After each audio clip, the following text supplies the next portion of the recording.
기도하겠습니다. 하나님 아버지, 주님의 은혜와 사랑을 감사합니다. 귀한 날 저녁에 주님 앞에 나와서 예배할 수 있는 놀라운 은혜의 시간 주심을 진심으로 감사합니다. 이 시간에 아버지, 우리 사람만 모인 자리가 되지 않게 하시고 하나님의 성령께서 임재해 주셔서 우리가 하나님의 뜻을 깨닫고 은혜 받고 힘을 얻는 복된 은혜의 시간 될 수 있도록 역사하여 주옵소서. 이제 믿음으로 예물 드리는 손길들마다 하나님께서 복을 주시길 원합니다. 아버지 하나님, 저들의 삶 가운데 날마다 감사의 조건이 넘치게 하시고 저들의 삶에 평생토록 늘 주님과 동행하며 하나님이 기뻐하시는 복된 삶을 살아갈 수 있도록 도와주시고 저들의 삶의 열매를 통해서 많은 사람들에게 하나님의 살아계심을 드러낼 수 있도록 성령께서 인도하여 주옵소서. 이 시간 말씀 가운데 성령께서 함께 하시고 종의 입술을 감춰주시며 오직 하나님의 말씀만이 바르게 선포되어서 말씀의 진리가 우리의 심령 속에 새겨지고 우리의 삶 속에 순종으로 나타날 수 있도록 역사하여 주옵소서. 감사드리며 예수 그리스도의 이름으로 기도합나이다. 아멘. 할렐루야. 하나님의 은혜가 우리 모두에게 넘치기를 주의 이름으로 간절히 축원합니다. 오늘 본문은 말씀의 제목은 하늘의 문을 여소서, 하늘의 문을 여소서, 이런 제목으로 함께 은혜 나누도록 하겠습니다. 오늘 본문에 보면 이제 야곱이 그 외삼촌인 라반의 집으로 떠나는 장면이 나옵니다. 떠나다가 중간에 이제 베델이라고 하는 곳에 머물러서 거기서 밤에 잠을 자게 되죠. 돌베개를 베고 잠을 자게 되는데 거기서 이제 꿈을 꾸고 하늘의 문이 열린 것을 경험하고 그리고 하나님을 만나는 그런 경험을 하게 되어집니다.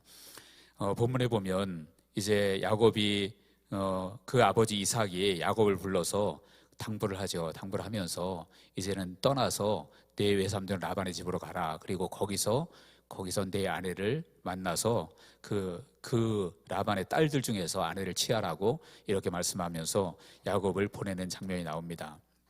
그리고 그 말에 따라서 야곱이 이제 그 브엘세바에서 떠나서, 브엘세바는 어디입니까? 이스라엘 중에 맨 남쪽 지방이 브엘세바라고 몇 번 말씀드렸었죠. 브엘세바를 떠나서 하란 땅으로 향하여 가고 있습니다. 가고 있는데 한 곳에 이르러서 해가 졌습니다. 11절에 나오죠. 한 곳에 이르러는 해가 진지라. 거기서 유숙하려고 그곳에 한 돌을 가져다가 베개로 삼고 거기 누워 자더니 자, 그곳이 어디입니까? 바로 베델이라고 하는 땅이거든요. 베델인데 여러분, 이 베델은 야곱의 인생에서 굉장히 중요한 의미를 가지는 땅입니다. 왜냐하면 그가 처음으로 하나님을 만났고 하나님을 경험한 땅이 바로 베델이었고, 그리고 하나님께서 항상 그 베델을 잊지 않도록 야곱에게 말씀하셨던 땅이 바로 베델이었습니다. 그래서 나중에 외삼촌 라반의 집에서 이제 그가 20년 만에 돌아올 때에도 돌아와서 제일 먼저 맞닥뜨린 위험이 무엇이었냐면 그 형 에서와 만나는 장면이었죠. 에서가 400명의 군사를 이끌고 왔었잖아요. 그런데 이제 그 야복 강가에서 천사와 씨름하고 그래서 하나님과 겨루어 이기고 이스라엘이라는 이름을 얻고 형을 만났는데 형이 마음이 풀어져서 이제 둘이 아주 울면서 화해하고 이런 장면이 있었죠. 그리고 나서 바로 야곱이 이제 아버지 집으로 간 것이 아니라 이제 숫곳이라고 하는 곳에, 세겜이라고 하는 곳에 머무르게 됩니다. 머무르게 되어지는데 거기서 그 딸이 안타깝게도 그 딸 디나가 강간을 당하게 되어지죠. 세겜 추장의 아들에게 강간을 당하게 되어지면서 큰 사건을 만나게 됩니다. 그리고 야곱의 아들들이 결국은 그 세겜 추장 그 집안의 남자들을 할례를 받으라고 속여서, 그래야 우리가 결혼하겠다, 그렇게 속여서 그 할례를 받게 한 뒤에 그들이 아직 상처가 아물기 전에 그들을 다 칼로 쳐 죽입니다. 그리고 나서 이제 무서워서 도망쳐 오게 되죠. 그리고 나서 하나님께서 이 야곱에게 말씀하신 데가 어디냐면 창세기 35장에 보면 내가 이제 베델로 올라가라 라고 말씀합니다. 그래서 베델이 어디입니까? 바로 야곱이 이제 아버지 집을 떠나서 처음으로 나갈 때, 오늘 본문에 있는 것처럼 처음으로 하나님을 만난 그곳이죠. 그리고 돌아올 때도 그 베델로 올라가라고 하나님께서 말씀하고 있는 것입니다. 여러분, 이만큼 베델은 영적인 의미에서 굉장히 중요한 의미가 있다, 그런 이야기죠. 그런데 환경적으로 볼 때는 어땠을까요? 특별히 오늘 본문에서 이 베델은 야곱에게 있어서 환경적으로 볼 때는 그렇게 행복하고 아늑한 땅이 아니었다라는 거예요. 본문 여러분 10절과 11절을 보시기 바랍니다. 10절과 11절에 보니까 야곱이 브엘세바에서 떠나 하란으로 향하여 가더니 한 곳에 이르러는 해가 진지라. 거기서 유숙하려고 그곳에 한 돌을 가져다가 베개로 삼고 거기 누워 자더니 그랬습니다. 이곳이 바로 베델이죠. 그러니까 베델에 도착했을 때 거기서 이제 해가 졌고 거기서 밤중에 돌베개를 베고 잠을 청했다, 그런 이야기입니다. 여러분들이 한번 야곱의 입장이 되어서 한번 그 상황을 생각을 해보세요. 가나안 땅에서 하란 땅으로 가기에 약 750km가 된다고 합니다. 그것도 뭐 교통수단이 있는 것도 아니고 그냥 걸어서 쭉 가는 거죠. 그러니까 얼마나 정처 없이 떠났겠어요. 그래서 중간에 이제 베델 광야에서 거기서 이제 날이 어두워지니까 어쩔 수 없이 그냥 노숙을 하게 되어졌는데, 그 밤에 여러분들 아무도 없습니다. 아무도 없고 자기 혼자 혈혈단신으로 그 광야에 누워있는 자신의 모습을 한번 생각을 해보세요. 아마도 들짐승들 우는 소리도 들렸겠고 무섭고 떨리고 막막하고 아무런 희망이 안 보이고, 도대체 내가 아버지 축복 한번 받아보려고 했다가 이게 무슨 꼴인가, 그런 아마도 자괴감도 느낄 수 있었을 테고, 여러 가지 마음에 여러 가지 힘든 마음이 있었을 것입니다. 그래서 그런 상태로 희망도 안 보이고 두렵고 떨리는 그런 상황, 이것이 지금 어디입니까? 바로 베델이라고 하는 땅이었어요. 그런데 그렇게 환경적으로 볼 때는 막막하고 두렵고 아무 희망이 없어 보이는 그곳이었지만, 그런데 여러분, 그곳이 놀라운 축복의 땅, 은혜의 땅이 되어지죠. 왜 그렇습니까? 거기에서 하나님이 그를 만나 주셨기 때문인 줄로 믿습니다. 거기서 하나님이 베델에서 야곱을 만나 주셨고 하늘의 문이 열렸고, 그리고 하나님과의 만남이 거기에서 이루어졌기 때문에 그렇다라는 거예요. 여러분들, 우리 인생도 마찬가지인 줄로 믿습니다. 우리도 때때로는 환경적으로 볼 때 베델처럼 정말 아무것도 없이 막막하고 나 혼자 앞으로 어떻게 해야 되는지 모르고 어둡고 두렵고 떨리고 희망도 안 보이고 그럴 상황을 우리가 만날 수도 있다라는 거예요. 그런데 여러분, 중요한 것은, 그 상황보다 더 중요한 것은 그곳에 하나님이 계시고 하나님이 만나주시면 그곳은 은혜의 땅이 되는 줄로 믿으시기 바랍니다. 그래서 우리 인생도 베델과 같이 황량할지라도 하나님이 만나주시면 그 땅은, 그리고 그곳은, 그 시간은 은혜의 시간이요 은혜의 땅이 될 줄로 믿습니다. 그래서 지금 야곱이 바로 그런 상황을 만났다라는 것이죠. 여러분들, 다윗은 어떻습니까? 다윗이 시편 23편 1절 여러분 잘 아시죠? 뭐라고 했습니까? 여호와는 나의 목자시니 내가 부족함이 없으리로다. 어떻게 다윗이 그런 고백을 할 수 있었을까요? 다윗이 여호와는 나의 목자시니 내가 부족함이 없으리로다, 그냥 우아한 문장을 갖다가 시 한 편 쓴 것일까요? 그런 것이 아니라 이것은 다윗의 실제적인 삶의 고백이었던 거예요. 여호와는 나의 목자시니 내가 부족함이 없으리로다, 이것은 단순한 시가 아니라 다윗에게 있어서는 실제적인 그의 삶의 고백이었다라는 거예요. 그러면 어떻게 그 삶의 고백이 나왔을까요? 다윗에게 있어서 그 삶의 고백이 그 입에서 나올 수 있었던 중요한 이유는 무엇이었을까요? 바로 다윗도 마찬가지로 야곱이 오늘 베델에서 하나님을 만났던 것처럼 다윗도 정말 막막한 그 상황에서 하나님을 경험했던 그 삶이 있었기 때문에 그 시편 23편 1절이 고백될 수 있었던 거예요. 여러분, 다윗은 하나님을 일찌감치 만났습니다. 특별히 언제 만났을까요? 그는요, 정말로 이 야곱이 베델에서 광야에서 하나님 만났듯이 다윗도 마찬가지로, 다윗의 전직이 뭐였죠? 왕되기 전에 목동이었잖아요. 목동이어서 양을 치는 사람이었단 말이에요. 그래서 가족들도 그냥 다윗에게만 일을 많이 시켰던 것 같아요. 다윗은 별로 알아주지도 않고. 어떻게 할 수 있냐면, 사무엘이 그 이새 집에 그 아들 중에서 왕 될 사람이 누군가 기름 부으려고 왔을 때 누구만 들에 있었습니까? 다윗만 혼자 들에 두고 나머지 아들들은 다 집으로 데리고 왔었잖아요. 그러니까 다윗만 혼자서 그렇게 광야에서 외롭게 양을 치고 있었다는 거예요. 그것도 낮에만 그랬겠습니까? 밤에도 낮에도 언제나 양을 치면서 혼자 외롭게 그렇게 지키고 있었다는 것이죠. 그런데 더 중요한 것은, 그렇게 어려운 상황이었지만 거기에서 그 다윗은 누굴 만났습니까? 거기서 하나님을 만났다라는 거예요. 하나님이 다윗에게 역사하시고 임하셨던 것을 거기서 바로 다윗은 경험했다라는 것이죠. 여러분, 이것이 제가 꾸며낸 말이 아니라 다윗이 실제로 그렇게 고백을 합니다. 우리 한번 같이 읽어보도록 하겠습니다. 사무엘상 17장 34절에서 37절입니다. 다 같이 읽습니다. 시작. 다윗이 사울에게 말하되 주의 종이 아버지의 양을 지킬 때에 사자나 곰이 와서 양떼에서 새끼를 물어가면 내가 따라가서 그것을 치고 그 입에서 새끼를 건져내었고 그것이 일어나 나를 해하고자 하면 내가 그 수염을 잡고 그것을 쳐 죽였나이다. 주의 종이 사자와 곰도 쳤은즉 살아계시는 하나님의 군대를 모욕한 이 할례받지 않은 블레셋 사람이리이까. 그가 그 짐승의 하나와 같이 되리이다. 또 다윗이 이르되 여호와께서 나를 사자의 발톱과 곰의 발톱에서 건져내셨은지 나를 이 블레셋 사람의 손에서도 건져내시리이다. 아멘. 자, 여러분, 이 말씀은 다윗이 이제 사울왕 앞에서 내가 블레셋 장수 골리앗과 싸우겠습니다 이렇게 얘기했을 때 한 얘기죠. 그랬더니 사울왕이 말리잖아요. 넌 어려서 안 된다. 그랬더니 지금 다윗이 이 말씀을 하면서 내가 들에서 양을 칠 때 곰들이 와서 우리 양들을 빼앗아가고 물어가고 사자들이 와서 물어갔을 때 내가 그것들을 가서 빼앗아 왔다. 그런데 그것이 내가 한 것이 아니라 여기 보니까 끝에 보니까 뭐라고 했습니까? 다윗이 이르되 여호와께서 나를 사자의 발톱과 곰의 발톱에서 건져내셨은즉 나를 이 블레셋 사람의 손에서도 건져내시리이다. 여호와께서 나를 사자의 발톱과 곰의 발톱에서 건져내었다. 언제입니까? 그때가 바로 양을 칠 때였거든요. 밤이든 낮이든 양을 칠 때 곰들이 와서 또는 사자들이 와서 양들을 물어갈 때 내가 그것을 뺏어왔는데, 그런데 그것을 누가 했다고 말합니까? 여호와께서 그렇게 하셨다라고 지금 다윗이 고백하고 있는 거예요.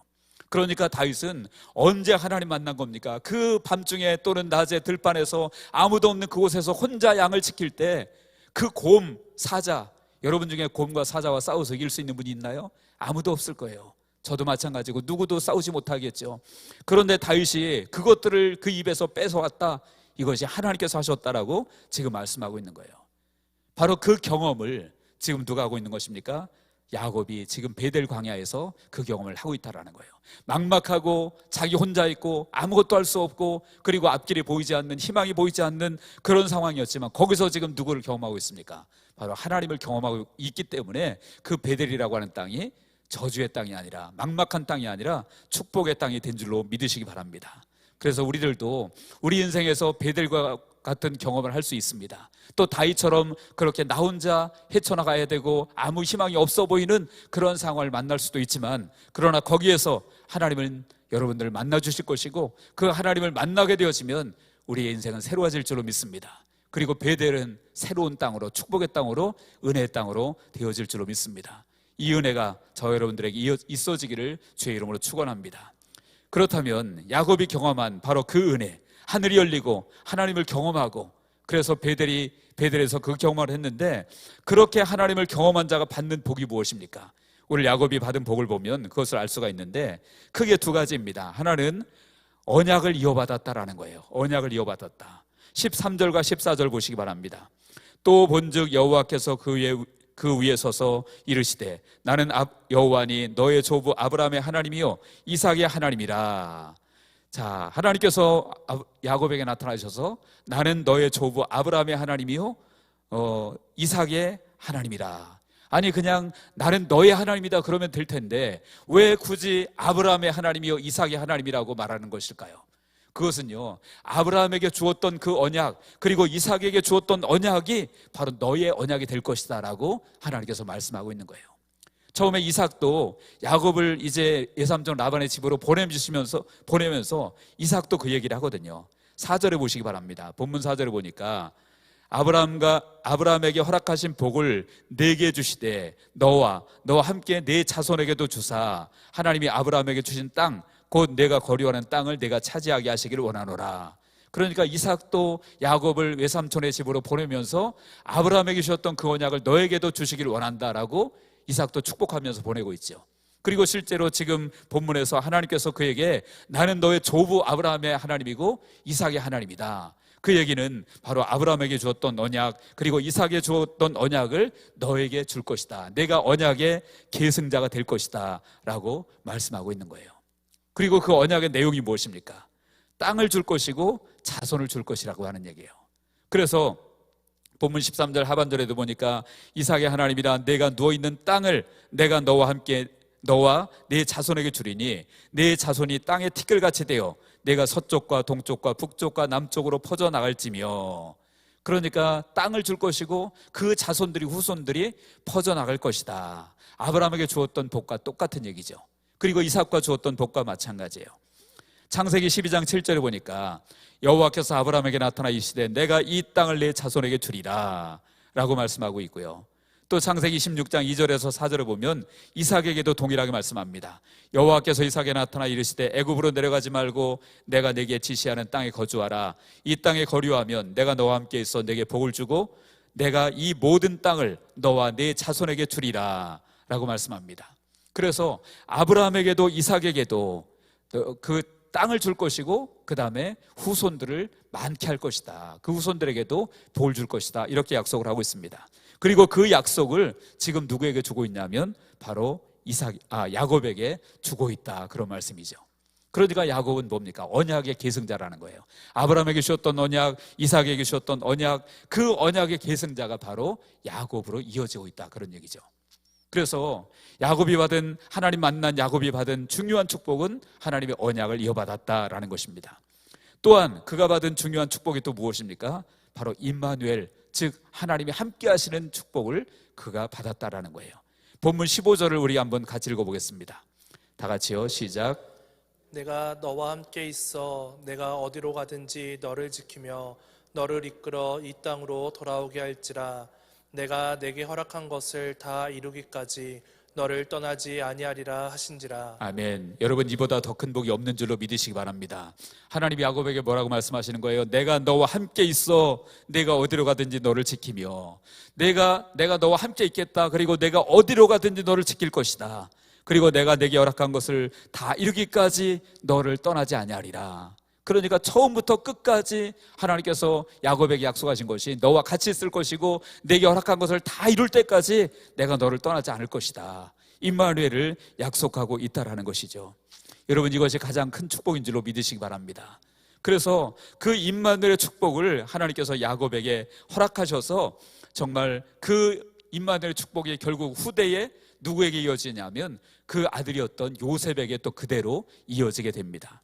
창세기 39장 2절을 보니까 여호와께서 요셉과 함께 하심으로 그가 형통한 자가 되어 그의 주인 애굽 사람의 집에 있으니, 여호와께서 요셉과 함께 하심으로, 다시 말하면 임마누엘 하심으로 요셉이 형통한 자가 되었다. 그러니까 야곱에게 주었던 그 임마누엘의 언약이 요셉에게 그대로 이어지고 있다라는 거예요.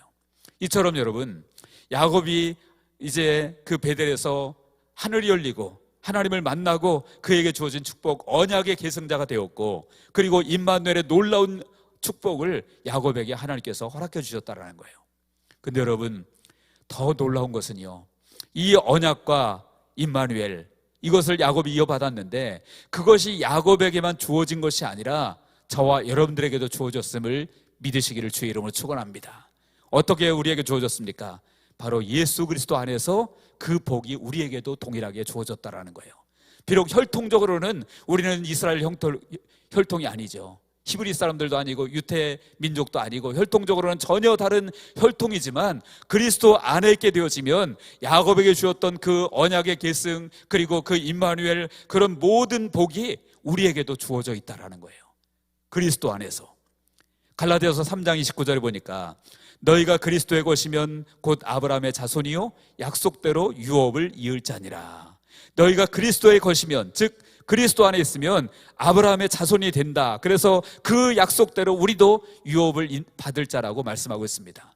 그러니까 우리가 유태인이 아니라고 할지라도, 히브리 민족이 아니라고 할지라도 그리스도 안에 있으면 아브라함에게 주었던, 아브라함과 이삭과 야곱에게 부어주셨던 그 언약의 복을 우리도 주시겠다, 우리도 받게 되었다라고 말씀하고 있는 것입니다. 로마서 4장 16절에도 그래요. 같이 한번 읽어보겠습니다. 로마서 4장 16절 시작.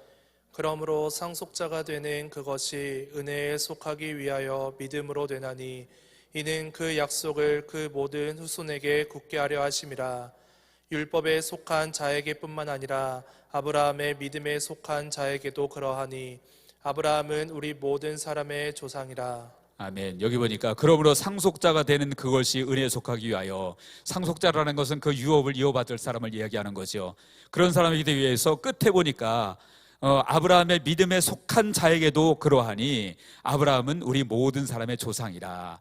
아브라함의 믿음에 속한 자, 아브라함의 혈통에 속한 자가 아니라 아브라함의 믿음에 속한 자도 그러하다라고 말했습니다. 그러니까 우리가 아브라함의 혈통은 아니라고 할지라도 아브라함이 가졌던 믿음을 소유한 사람이라고 한다면, 다시 말해서 그리스도 안에 있는 사람이라고 한다면 아브라함에게 부어졌던 그 언약이 우리에게도 주어졌음을 우리가 믿어야 된다, 그런 얘기죠. 그래서 여러분, 우리가 예수 믿으면, 그리스도 안에 있으면 아브라함 이스라엘 민족을 부러워할 이유가 하나도 없어요. 왜냐하면 그것이 우리에게도 주어진 언약이기 때문에 그렇습니다. 그것이 우리에게도 주어진 유업이라, 그런 얘기죠.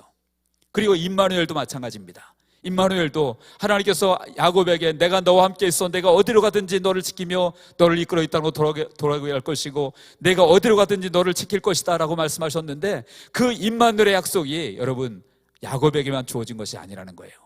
그리스도 안에 있을 때 저와 여러분들, 우리에게도 주어졌음을 우리가 믿어야 된다, 그런 얘기죠.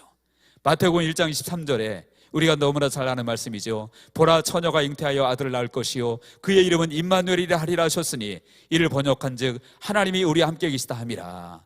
처녀가 잉태하여 아들을 낳을 것이요, 그 아들이 누굽니까?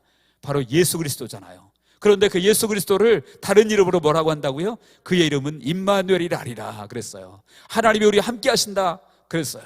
그러니까 그 임마누엘의 축복은, 약속은 혈통적으로 야곱과 아브라함과 그 혈통에게만 주신 것이 아니라 예수 믿고 구원받은 저와 여러분들에게 주신 언약임을 믿으시기 바랍니다. 그래서 언약의 계승을 이어받는 것도, 임마누엘의 축복도 예수 안에 있으면 우리가 아브라함의 혈통이 아니라고 할지라도 우리에게도 주어진 놀라운 은혜임을 우리는 기억해야 되는 것입니다. 그래서 여러분들, 우리는 다른 것 없습니다. 예수 믿는 그 한 가지 때문에 아브라함의 유업이 우리 것이 되어졌고, 그리고 임마누엘의 언약이 우리 것이 되어졌음을 믿으시기를 주의 이름으로 간절히 축원합니다. 그렇다면 이렇게 하늘 열리고 하나님을 경험해서 복받은 사람들은 어떤 삶의 모습을 보여야 될까요? 오늘 본문에 보면 약 세 가지 정도로 말씀드릴 수 있는데, 하나는 예배하는 삶이어야 된다라는 거예요. 예배하는 삶. 본문 여러분 16절에서 18절에 보시기 바랍니다. 16절부터 18절에 보니까 야곱이 잠이 깨어 이르되 여호와께서 과연 여기 계시거늘 내가 알지 못하였도다. 이에 두려워하여 이르되 두렵도다. 이곳이요 이곳은 다름 아닌 하나님의 집이요 이는 하늘의 문이로다 하고, 야곱이 아침에 일찍 일어나 베개로 삼았던 돌을 가져다가 기둥으로 세우고 그 위에 기름을 붓고, 다시 말하면 그곳에서 예배를 드렸다, 그런 얘기예요. 어디서요? 그 베델에서, 그 베델 광야에서 정말 잠들기 전에는 너무 황량하고 소망도 없고 너무 답답하고 무섭고 그랬던 장소가 이제 밤에 하나님 만나고 꿈에서 하나님 만나고 그리고 하늘 열리는 경험을 하고 아침에 일어나 보니까 그곳이 보통 장소가 아닌 거예요. 보통 장소가 아니고 하나님이 계셨던 장소였고 하나님을 만난 놀라운 축복의 장소였다는 것을 그가 깨닫고 무엇을 한 겁니까? 하나님 앞에 단을 쌓고 기름을 부었다, 즉 예배했다, 그런 얘기예요. 여러분, 우리의 삶도 이래야 될 줄로 믿습니다. 내가 서 있는 곳이 하나님이 계신 곳이라고 한다면 그곳이 바로 예배의 장소여야 되는 것입니다. 꼭 교회에 나와서만 예배 드리는 것이 아니라 우리의 삶의 현장이 어디에 있든지 간에 그곳에 주님이 계신 곳이라면, 내가 주님을 만난 그곳이라면 거기서 예배하는 삶, 그것이 우리가 해야 되는 삶이라는 거예요. 주님께서 그것을 원하신다는 거죠. 그래서 교회도 물론 예배 장소가 될 수 있지만 내 집도 예배 장소가 될 수 있고요, 나의 삶의 현장, 직장도 예배 장소가 될 수 있다는 거예요. 어디든지 예배 장소가 될 수 있다는 거예요. 왜냐하면 그곳에 하나님이 계신다면 거기에서 우리는 두렵고 떨리는 마음으로 하나님을 예배해야 될 줄로 믿습니다. 여러분, 우리는 저도 때때로 그렇고 우리는 그냥 교회에서는 거룩하고 예배하는 것 같은데 세상에서는 전혀 아닌 것처럼 그렇게 살 때 많잖아요. 근데 오늘 본문에 보니까 야곱은 두렵도다 이곳이요 라고 말했잖아요. 왜 두렵습니까? 거기에 하나님이 계신 것을 깨달았기 때문에 두렵도다, 그런 거예요. 여러분, 우리의 삶에서 무서워 벌벌 떨다는 얘기가 아니라 하나님이 나의 삶의 현장에 계시는 것을 안다면 우리는 하나님을 경외하는 마음, 두려워하는 마음을 가져야 될 줄로 믿습니다. 그리고 그 하나님께 우리는 예배해야 된다는 거예요. 그래서 예배하는 삶이어야 된다. 어디든지, 장소가 어디든지 하나님 만난 곳이라면, 하나님 계신 곳이라면 예배할 수 있는 저와 여러분들 되어지기를 바랍니다. 또한 야곱은 어떤 삶으로 바뀌었습니까? 삶의 목적이 바뀌었습니다. 삶의 목적이 변화되었어요. 19절에 보니까 그곳 이름을 베델이라 하였더라. 이 성의 옛 이름은 루스더라라고 했습니다. 여러분, 그곳 이름을 이제 베델이라고 부르기 시작했습니다. 그런데 원래 이름은 뭐였다고 그랬습니까? 루스더라 그랬죠. 루스더라. 근데 루스가라고 하는 뜻은 무슨 뜻이냐면 그냥 편도나무, 아몬드나무 이런 뜻입니다. 그러니까 원래 지명이 없었다라는 거예요. 그러니까 그냥 편도나무가 있으니까 그냥 루스라고 불렀다, 그런 얘기예요, 사람들이. 옛날에 우리나라도 뭐 의미 없는 이름들 뭐 있었잖아요. 지명도 있었지만 사람 이름도, 특별히 옛날에는 뭐 여자분들 여기 많이 계신데 죄송하지만 옛날에는 좀 무시당하는 경향이 있었잖아요. 요즘은 오히려 더 귀하게 대접받지만 옛날에 그래서 막 5월에 태어나면 5월이, 6월에 태어나면 6월이 이렇게 부르고 그랬죠. 의미 없는 이름이었다라는 거예요. 그러니까 이 루스라는 지명도 지명이 아니라 그냥 그런 나무가 있으니까 그렇게 의미 없이 불렀다라는 것이죠. 그런데 그렇게 의미 없었던 땅이 지금 이름이 뭘로 바뀝니까? 베델로 바뀌잖아요. 베델의 뜻 여러분들 잘 아시죠? 베델이 무엇입니까? 하나님의 집, 이런 뜻이거든요. 그러니까 의미 없는 그 땅이 어떤 땅으로 변했어요? 하나님의 집으로 바뀌어졌다라는 거예요. 여러분들, 우리가 하나님을 못 만나면 아무 의미 없는 현장이었다고 할지라도, 그러나 그곳에서 하나님을 만나게 되어지면 그곳이 베델이 되는 줄로 믿으시기 바랍니다. 그리고 우리의 삶에서는 언제나 베델을 만들어야 돼요. 어디를 가든지 베델의 현장을 만들어야 된다는 거예요. 그냥 의미 없이 루스처럼 그렇게 그 땅을 부르는 것이 아니라 어디든지 우리가 하나님 만나서 하나님 만난 땅으로 베델로 우리가 변화시키는 그러한 신앙생활을 해야 될 줄로 믿습니다. 그래서 내가 있는 그곳이 베델이 될 때 우리는 진정한 예배자가 되어질 수 있는 거예요. 교회도 마찬가지입니다. 교회가 예를 들어 성전이 아무리 화려하고 대단해도 만약에 그곳에 하나님 만나는 장소가 되지 못한다면, 베델이 되지 못한다면 그것은 그냥 건물일 뿐이에요. 아무런 의미가 없는 것이죠. 그러나 예수님이 태어난 것처럼 마구간이라고 할지라도 주님이 거기 계시고 하나님이 계시면 그것은 하나님의 집이 되는 줄로 믿습니다. 그리고 그것은 예배 처소가 되어진다는 거예요. 그리고 지금 야곱은 바로 그 베델을 지금 경험하고 있는 것이죠. 루스가 변해서 베델로, 아무 의미 없는 땅이 변해서 베델, 하나님의 집으로 바뀌는 그러한 현장에 지금 야곱이 서 있는 것입니다. 저와 여러분들이 그런 삶을 사시기를 주의 이름으로 축원합니다. 우리의 삶의 현장이 루스가 되면 안 돼요. 그냥 의미 없이 그저 그냥 보이는 대로, 느껴지는 대로 말하고 그리고 그렇게 살아가는 그런 의미 없는 땅이 아니라 우리의 삶의 현장이 어디를 가든지 베델로 바뀌어져서 진정한 예배자로 살 수 있는 우리가 되시기를 주의 이름으로 축원합니다. 그리고 야곱은 이제 하나님 중심의 삶으로 바뀌어지게 됩니다. 20절부터 22절에 그 내용이 나와 있죠. 야곱이 소원하여 이르되 하나님이 나와 함께 계셔서 내가 가는 이 길에서 나를 지키시고 먹을 떡과 입을 옷을 주시어 내가 평안히 아버지 집에 돌아가게 하시오면 여호와께서 나의 하나님이 되실 것이요. 다시 말하면 지금 어떤 고백을 하고 있는 것입니까? 하나님, 나의 가는 길을 지켜주십시오. 먹을 떡을 주시고 입을 옷을 주십시오. 이렇게 기도하면서 그리고 나를 돌아오게 도와주십시오. 아버지 집으로 돌아올 수 있게 해주십시오. 그러면 하나님이, 여호와께서 나의 하나님이 되실 것입니다. 이 얘기는 나는 이제 하나님과의 관계가 끊어질 수 없는 사람이 될 것입니다. 그런 고백인 것이죠. 그리고 또 23절에는 22절 끝에는 뭐라고 그럽니까? 내가 기둥으로 세운 이 돌이 하나님의 집이 될 것이요 하나님께서 내게 주신 모든 것에서 10분의 1을 내가 반드시 드리겠나이다. 다시 말하면 하나님께 11조의 약속을 드리죠. 그러니까 이 야곱이 지금 고백한 것은 무엇입니까? 이제부터 나의 삶은 나 혼자의 삶이 아니라 하나님과 연결된 삶이다. 이런 고백을 하고 있는 것입니다. 그래서 이 베델에서 야곱은 인생의 완전히 새로운 경험을 하게 되어진 거예요. 그의 인생이 하나님을 만나고 예배하는 자로 바뀌고 삶의 목적이 루스에서 베델로 바뀌고요. 그리고 삶의 모든 중심이 자기 중심에서 하나님 중심으로 바뀌는 삶이 되어졌다는 거예요. 이제 말씀의 결론 맺습니다. 여러분, 우리에게도 하늘이 열리고 하나님을 경험하는 은혜를 누리기를 주의 이름으로 축원합니다. 야곱이 베델 광야에서 그런 경험을 누렸던 것처럼 우리들도 하나님 만나고 하늘이 열리는 은혜를 누리길 바랍니다. 그리고 야곱이 받았던 복도 우리도 누리고요. 그리고 야곱이 삶이 변했던 것처럼 우리의 삶도 예배자로, 그리고 삶의 목적이 더 이상 루스 의미 없는 삶이 아니라 베델의 삶으로 새로워지고, 그리고 정말로 이제는 하나님 중심의 삶을 살아서 하나님을 기쁘시게 하고, 그리고 우리의 삶이 정말로 하나님께 영광이 되는 삶을 사는 우리 모두가 되어지기를 주의 이름으로 간절히 축원합니다. 기도하겠습니다. 하나님 아버지, 주님의 은혜와 사랑을 감사합니다. 야곱이 이제 베델에서 하늘이 열리고 하나님을 만나는 경험을 했던 것처럼 우리의 삶 가운데도 날마다 아버지 하늘이 열리는 은혜를 경험하게 하시고 하나님을 경험하고 하나님과 깊은 교제 속에 들어갈 수 있는 저희들이 다 되어서 우리가 예배자로, 그리고 우리의 삶의 의미가 달라지는 베델의 삶을 사는 사람들로, 하나님 중심에 사는 삶을 사는 사람들로 다 세워질 수 있도록 성령께서 역사하여 주옵소서. 감사드리며 예수님의 이름으로 기도합나이다. 아멘.